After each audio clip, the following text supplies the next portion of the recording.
In the last discussion, I talked about sewing the stem, the yarn onto the fabric, and also about stitching around the flower and the leaves. So I wanted to show you, I have finished stitching around this one and also the leaves.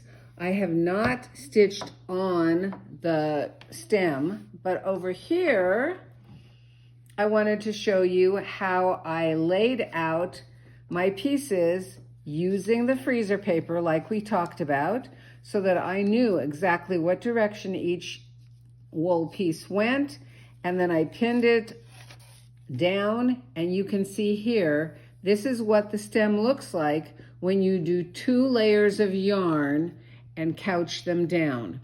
Now, you can couch straight across if you want. I couched at an angle. It makes it go a little bit faster, and this yarn is variegated. So my stitching with the 2 strands of embroidery floss just blends in. So it didn't matter really what direction I did the stitching. And I also wanted to point out that you can sew every single bit of the wool down. And you can see I left a space here because I'm going to bring that yarn all the way up, stitch it all the way up to here. I'm going to tuck under a little bit of excess, and then I'm going to go back down.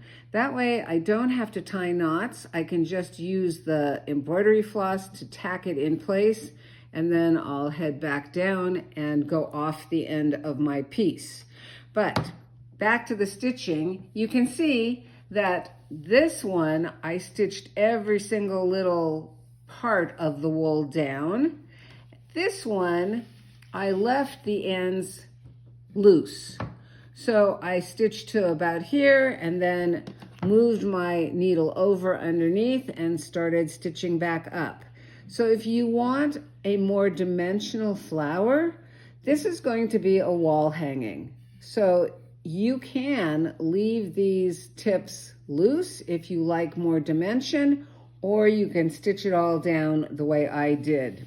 We are going to come in later on with pearl cotton and do some lines, but we'll never go all the way to the end of the yellow, so it can go either way.